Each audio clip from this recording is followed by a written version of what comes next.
Thanks very much indeed. I'd like to carry straight on, reconvene our meeting by going on to the second part of our round table.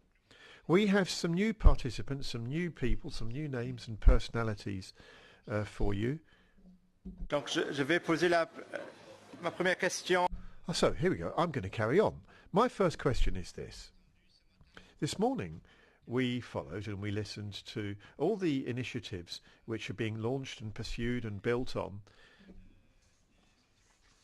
in dealing with this question of resistance, antimicrobial resistance. We heard from the Commission, we heard from national member states, national levels, about the various plans across Europe.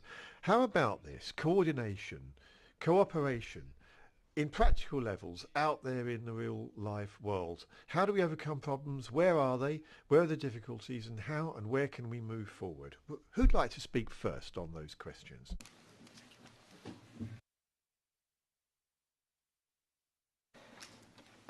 Monsieur Lavolée, Oui, merci.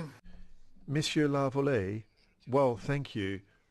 First of all, I'm a dairy breeder from Brittany in the west of France, on the French coast. I'm a breeder. I represent breeders, actually. There's a few of my colleagues here in this meeting. And all of us know, we know, that we chose to be in this profession, in this lifestyle. It's not just a job. We love animals. We're passionate about what we're doing about our lives, and we hate it. We do not want our animals to fall ill in any way. And we want to reduce to an absolute minimum any health problems in our holdings, in our farms, whether it's on a single animal or several or many. That means we have work to do. We must always work together in these areas. Collectively, I'm thinking of things like training programs. We discussed that this morning. Mr. Bouchard talked to us about that, French representative from the Rhône, I think it was. There's all sorts of associations in France, breeders' associations. Such associations work with veterinary professions, professional bodies and expertise as well. We heard about that, quite a bit of it this morning. First and foremost has got to be prevention, no doubt. Also, medicines, medicaments, as Vincent was saying, very important. They must be used where necessary. If it effectively helps an animal to recover their health, that's very, very important. Where necessary, use them. But otherwise, cut down on the use of antibiotics.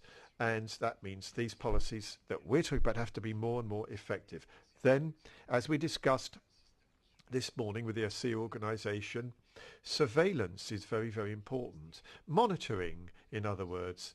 And these organisations, such as the ones we've heard about from this morning, have spent a lot of time in service of money and resources, in going round real farms and holdings and researching these matters. Next, biosecurity, a well-known theme. And you can see how important that is across farms in Europe. So that's really all I had to say, just to get the ball rolling, Chairman. I hope that's helpful. It's a sort of a general comment or two, just for me to open this afternoon's session. I hope that's helpful. I wanted to speak from a breeder's point of view, so thank you very much indeed. Well, thank you very much indeed for that, Mr. Lavolée. Who would like to speak next? Mr. Dobbenborg. On behalf of FVE, we'd like to suggest the next three listed priorities.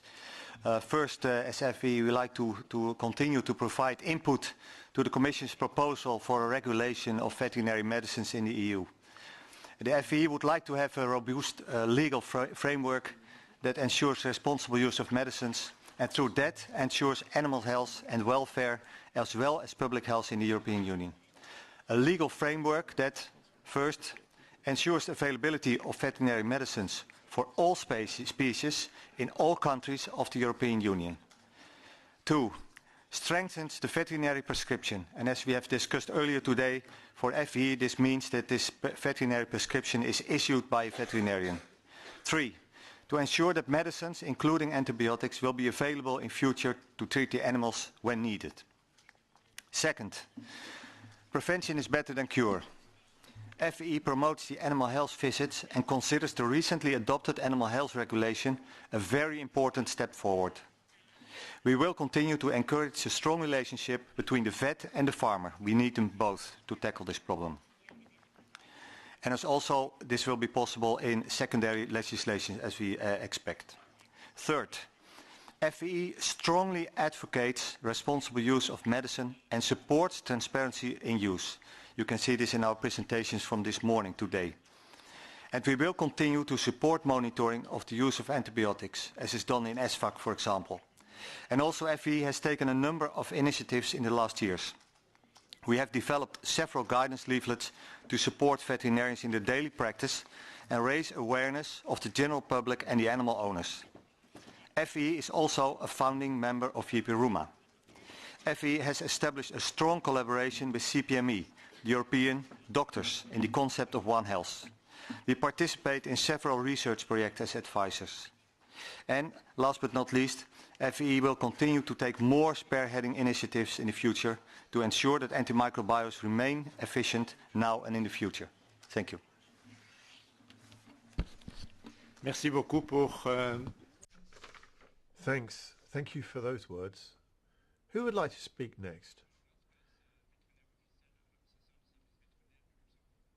Dr. Grass from Luxembourg, representing Luxembourg public authorities. Thank you. Well, I note the importance of launching initiatives. We're working hard at the European level. We've got to deploy. We've got to make sure our initiatives work in practice. The goal is this: cut down the use of antibiotics. Also, alternative, different ways of using antibiotics, improve the use of antibiotics. This depends on training, information and understanding, ongoing, of both veterinary staff as well as farmers. And the people responsible for doing this training should be people that we know we can trust and put our confidence in. I know that the sort of people that do this type of job well are people that grow up in the farm sector, that learn at first hand from their colleagues, from their friends and family, and can pass on their expertise and insight to others.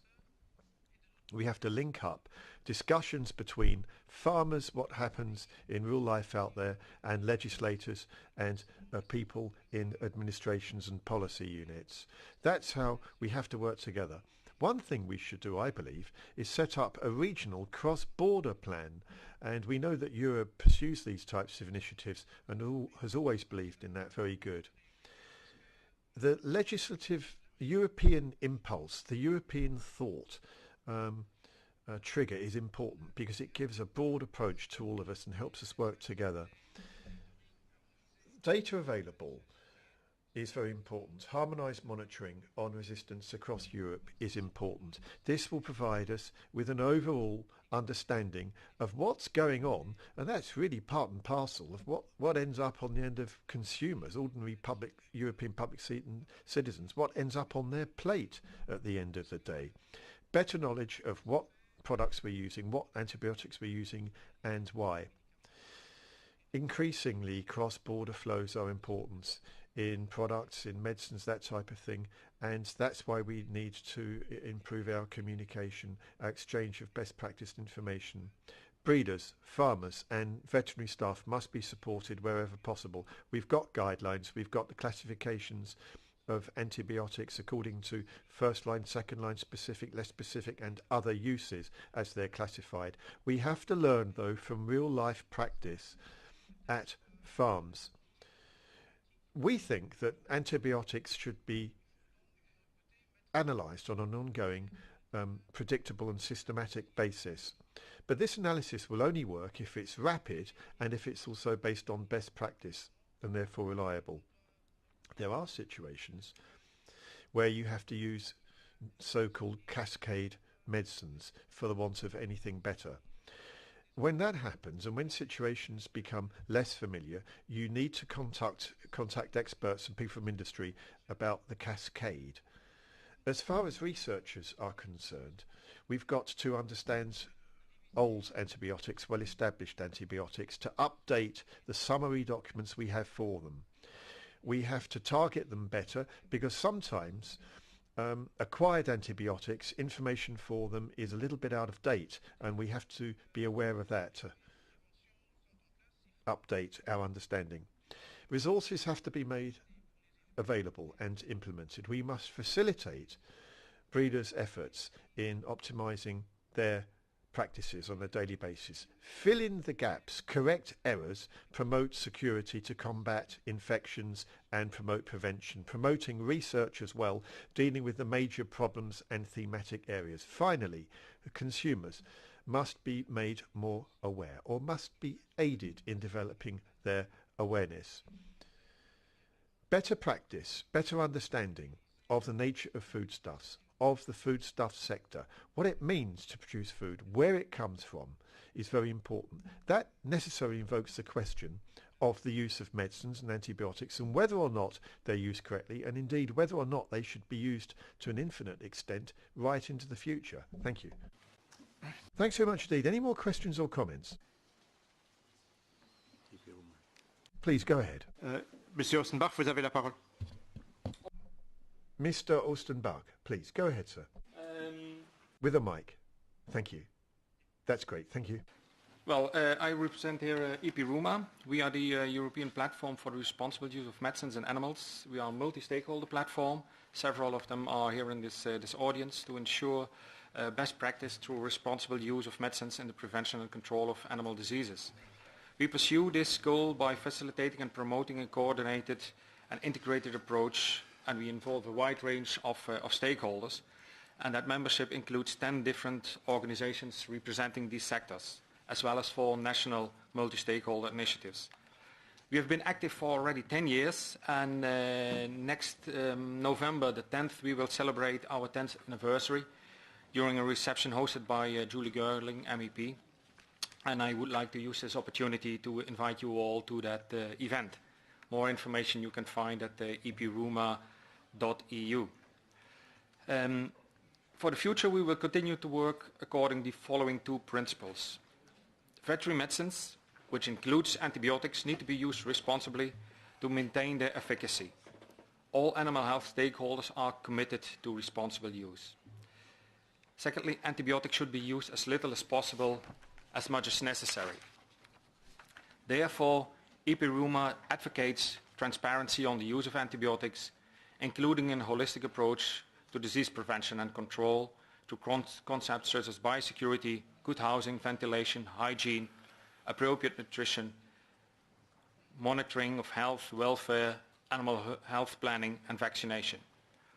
EPRUMA seeks to ensure that antibiotics are used responsibly under veterinary care, with diagnostics guiding the antibiotic choice and according to licensing conditions. Our objectives for the coming years: we will continue to ensure that responsible use of veterinary medicines is by promoting a holistic approach. We will continue to support the principle of transparency, data collection on use, and resistance monitoring in order for further prioritization of actions. We will continue to work together with regulators and policymakers to ensure that the regulatory framework facilitates the availability of veterinary products for all species. A greater availability of these medicines will increase targeted treatment and control of animal diseases and complement responsible use practices.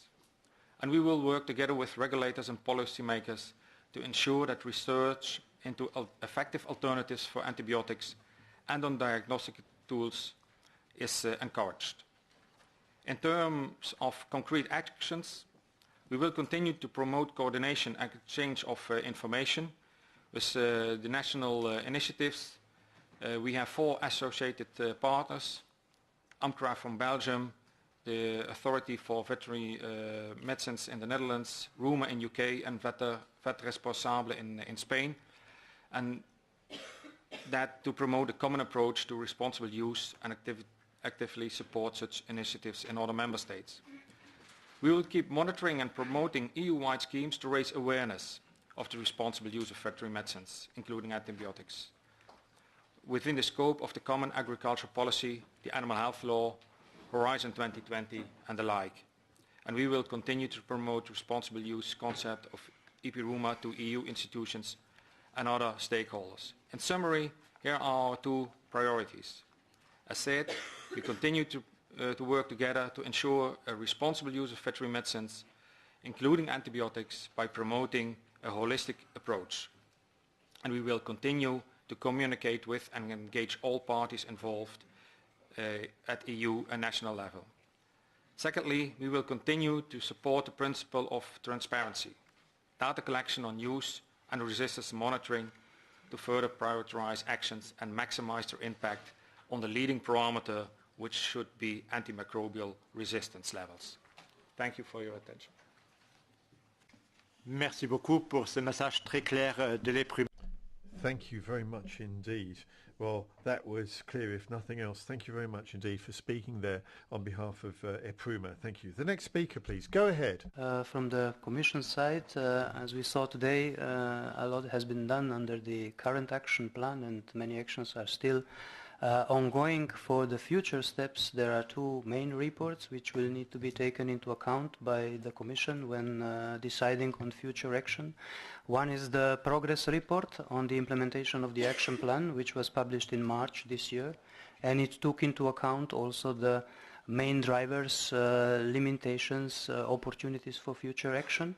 The other one, as already mentioned today on two occasions, is the ongoing ex-post evaluation carried out by the Commission of the action plan, results of which should be available early next year, and they will represent a basis to decide on future action on AMR at EU level. Merci beaucoup pour cette explication. Well, thanks for those few words. Thank you very much indeed. Any further comments, please? Questions from either the top table or indeed the floor? Anybody with anything they'd like to raise at this stage? Yes, please, go ahead, to my left. Thanks. Thank you very much. Lucie Pokludová, Czech Republic. Thank you for organizing this conference, and thank you very much to all participants for an interesting input. I would like to comment one thing which I think personally really need coordination and cooperation of several stakeholders at the national level, at the EU level, at the world level, at the pharmaceutical industry level. And this is for me a very important issue of the clinical breakpoints. We are speaking here about resistance, but in many times we have no interpretative criteria internationally set and standardized for many of the veterinary antimicrobials. So after that, it's very difficult to provide a good and qualified advice to veterinarian from the laboratory perspective. How we to tackle the isolate if it's considered as susceptible or resistance once we have no good clinical breakpoint derived specifically for veterinary use, considering pharmacokinetic and pharmacodynamic parameters. So this is, I think, a very big task for all of us for further work and improvement, because without this information we cannot improve the use of antimicrobials and the responsible use of antimicrobials. Thank you very much. Merci beaucoup. Est-ce qu'il y a peut-être... Thank you. Would anybody else up here like to make a comment following that comment? Apparently not. Are there any questions from the floor about action to be taken on the ground? Ceci. No requests for the floor, so this brings us to the end of the conference.